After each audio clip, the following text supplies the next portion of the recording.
So I watched Kraven the Hunter. That's really it. I watched it. Let's get into the review. You're just another man. Whoever is righteous, Hunting for a trophy. let him be righteous still. Just like our father.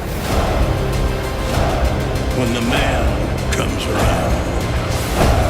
When the man comes around. Embrace who you really are, son. So, anyway, yeah, I saw Kraven the Hunter on opening weekend with my girlfriend, and it was like, hey, what do you want to see? She's like, yeah, let's watch this. And it's like, okay. And we get into the movie, and as the titles start rolling, she's like, oh, this is a Marvel movie? And it's like, okay, right there. The studio failed because a casual audience member had no idea that this was a Marvel film until the movie started rolling. And it's just like, yeah, that's not good for Sony. That literally someone walking into the movie had no clue that this was a Marvel film.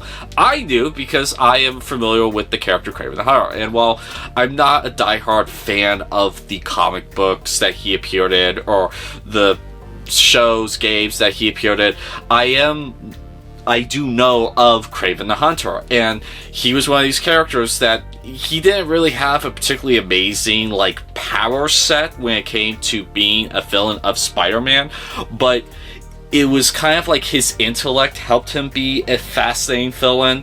And so you have Spider-Man, who does everything a spider can, and he's amazing in every way. And then in the comics and the original cartoon show, you have Kraven the Hunter, who's just a normal guy, but his intellect of all these amazing tactics he picked up while hunting the best apex predators in the world makes him kind of an even adversary to the Webhead.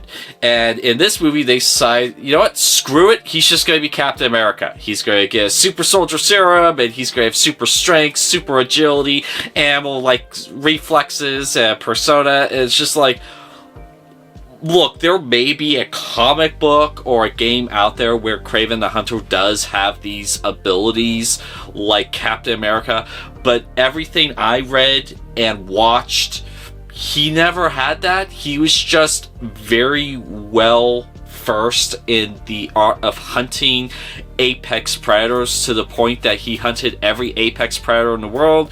And he kind of had an Alexander moment where it's like he weeped for he had no more worlds to conquer until he realized, hey, I can hunt dangerous human beings. And then he heard of, hey, there's this person in New York that does things like a spider, and it's like, okay, I'll go hunt him. And that's where the original concept of Kraven came from. And, there's some really great things you can do with that. But no, Sony decided, let's just give him Captain America superpowers. And this movie does a issue that I have with so many of these villain origin stories. And it's like, they were afraid to actually make him a piece of shit, and it's like, we have to humanize him and make him likable and make him kind of an anti-hero vigilante that's actually a good guy in the inside. It's just like, I'm kind of getting sick and tired of these villain origin stories that do that.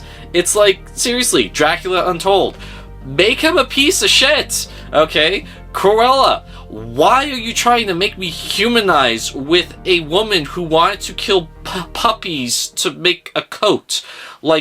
Stop trying to make these villains likable and actually give me a villain origin story where it's like, yeah, he's a right bastard. And I know it's like, well, the audience won't empathize or won't sympathize or be interested in this character.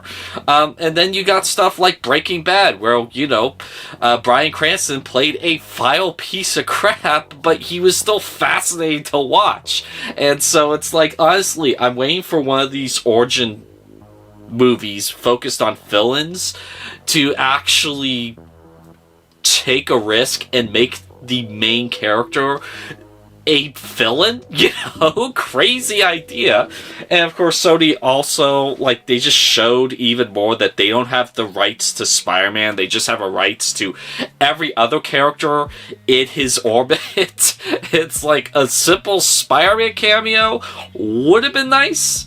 There's another thing I noticed, that, like, there's missing scenes from the trailer in this movie that never showed up. Like, there's clearly a scene in the trailers where he's wearing the iconic, like, lion mane vest, and he has a torch, and he's in this cave with spiders everywhere. That scene never happens in the movie. I don't know what that scene was in reference to, but it just never happened. There is, like, a spider reference. I don't even want to say a Spider-Man reference. There's just a spider reference in this movie. It's like, really? That's it? That's your link to Spider-Man? Okay.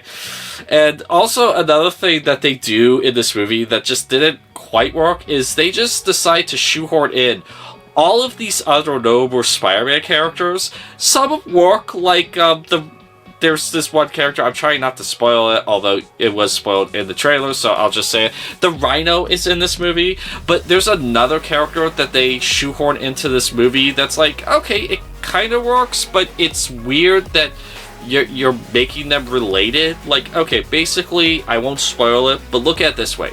Imagine they're doing a movie about Lex Luthor, and they decide, hey, what if the Joker was Lex Luthor's brother? It never happened, but the movie decided to do this, making this notable Spider-Man character Kraven's brother. And it's like, I don't remember that ever happening, but okay. And I will admit, when they finally do the aha reveal moment of, like, showing this character, like, coming into his own, it's like, okay, yeah, that does look like the comic book. But at the same time, some of the teases in this movie are just so on the nose. It's like, oh, this character is very much like this. And it's like, oh, okay, that's what it is. Alright. It's just, like, really on the nose. But, like, another character that's shoehorned into this movie, and she shouldn't have felt that way, is Calypso.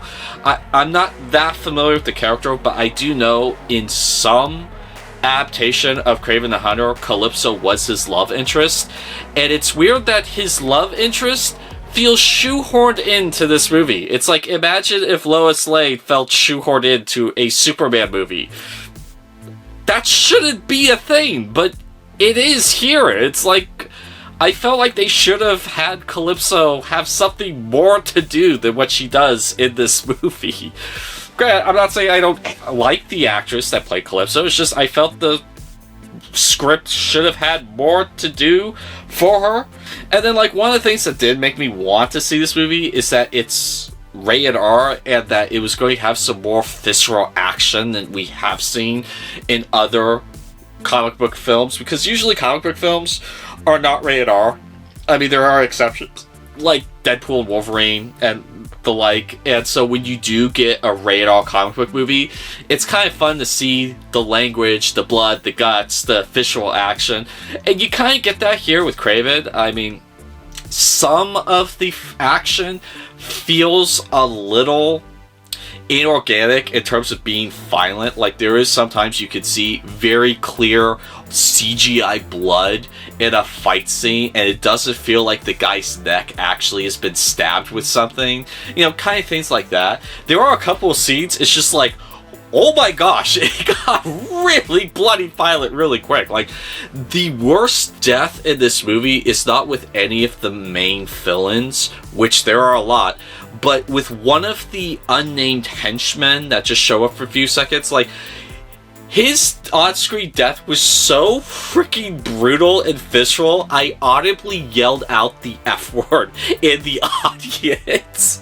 It was just so brutal. It's like, what did that guy do? I mean, it was so visually brutal that it was hilarious. It's just like, yeah, all these other, like, main villains, they've like rawed Kraven in these terrible ways, but this one henchman died the worst way.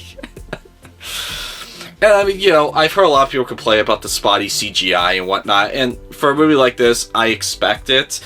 Granted, some of just the basic CGI, it's like, guys, I know it's just an antelope or a wild, like, cow of some kind, but could we have not done the CGI a little bit better on this? It's just a couple of seconds. And so, look, is this as bad as Mad Web? No. That's not saying much, though. Mad Web was pretty bad. This is watchable, I would say. It's an okay film. It completely goes against the original design of the character in almost every way. Does Aaron Taylor Johnson do a fine job? Sure.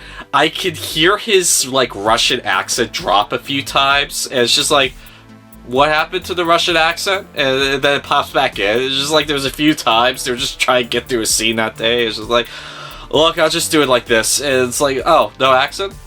Sure. Cut it, edit it, we'll just go with it. And so, I mean, it's an okay movie. There's a lot worse movies you could see, but there are a lot better movies you could see as well. And so, I mean, it's fine. I had fun with it. I mean, my girlfriend had fun with it. And so, it's like, in the end, comparing the Sony Spider-verse movies that don't have Spider-Man in it, it's one of the better ones up there with, like, Venom, and it's not near the bottom like with Morbius and Mad Web. So anyway, that's been my late review of Kraven the Hunter. What did you guys think of this movie? Say off in the comments down below. My name's Christopher Carl with 11 Hour Reviews, and that will be all for today.